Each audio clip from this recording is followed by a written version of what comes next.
Travel back to the 1950s.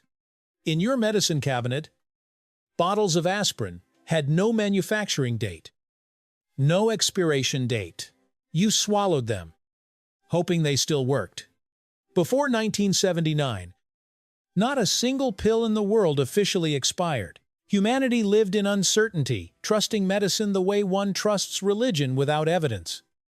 Without a time limit, pharmacies at the time compounded drugs by hand, with no stability testing. When industrial medicine emerged, drugs were mass-produced, shipped thousands of kilometers, and stored for years, yet no one knew when they actually died. During the 1960s and 1970s, waves of counterfeit and substandard drugs shook public confidence in healthcare. A critical question emerged. How do you know a pill still works if no one measures time? The answer did not come from the laboratory, but from the legal system. And in 1979, a decision by the FDA permanently changed how humanity understood time and the lifespan of matter itself. In the early 20th century, medicine existed in a gray zone between science and belief.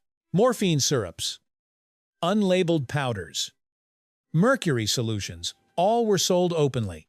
The Pure Food and Drug Act of 1906 merely required ingredient disclosure. No one yet imagined an expiration date. After World War II, pharmaceuticals entered the era of mass production. Drugs now traveled across continents, enduring heat, humidity, and time. Slow chemical reactions began to take their toll. Active ingredients degraded. Molecular structures shifted. Yet no law required monitoring. A bottle of medicine could sit in a warehouse for 10 years and still be distributed. As cases of poisoning and therapeutic failure surfaced, trust in medicine eroded.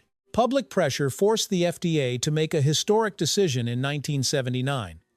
Every drug marketed in the United States must carry an expiration date based on stability testing. From that moment on, the expiration date became a symbol of order.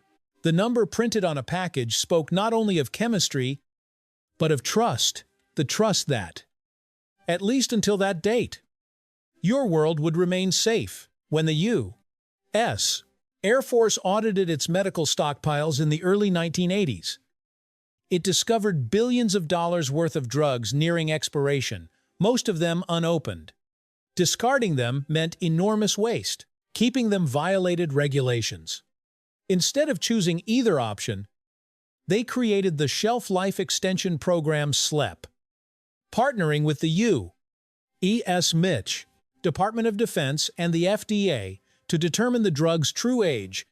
Thousands of drug batches were stored under controlled conditions, 21 degrees Celsius, low humidity, protected from light. The results stunned the world. Over 90% of the medications retained full potency after 10 to 20 years. Ciprofloxacin, doxycycline, naproxen, virtually unchanged. SLEP proved that expiration is not an absolute boundary, but a statistical probability. Yet the FDA could not simply extend dates. Law does not operate on probability. Medicine is not allowed to gamble. If even one pill caused harm, the result would be a collapse of trust across the entire system. Thus, the expiration date became a moral wall, a buffer that protects both patients and manufacturers from risk, even if it means billions of dollars worth of medicine are destroyed each year. An expiration date is not merely chemical data.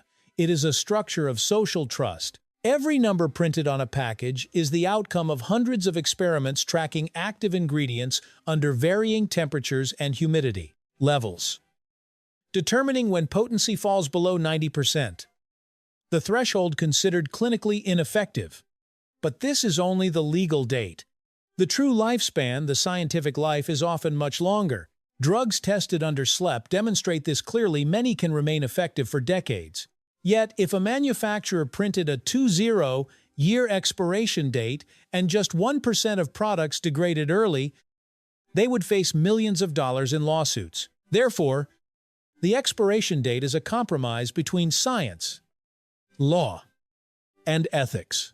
It allows society to maintain trust in medicine, even when science knows most of it is still viable. That is why when we take medicine, we are not just consuming chemicals, we are consuming trust in a system, believing that the number on the box marks the boundary between safety and risk. Expiration dates protect us, but they also make us wasteful. Every year, billions of dollars worth of still effective medicine is destroyed. While millions of people in poorer countries die from lack of basic drugs, why not extend expiration dates? Because the economic system depends on them. When drugs expire, consumers buy replacements. Factories keep producing. Supply chains keep moving. It is a cycle of profit, legitimized by fear. Some countries have attempted change. Canada and Switzerland have tested smart labels, color-changing sensors that respond to actual storage conditions. If a drug is stored properly, the label stays green. As degradation occurs, it turns red. This approach makes expiration dynamic, reflecting the drug's real condition more accurately. Still, most of the world remains loyal to the old system, because expiration dates are not just boundaries for medicine, they are boundaries of collective trust, where society chooses certainty over precision, safety over efficiency. An expiration date does not tell us when a drug fails. It tells us when our trust is no longer guaranteed. In 1979, the FDA did not merely set a deadline for pharmaceuticals, it defined how humanity manages risk. Every number printed on a medicine box is a promise between science and ethics, between effectiveness and safety. Because in the end, expiration is not the death of a molecule, it is evidence of humanity's attempt to control uncertainty in an unpredictable world.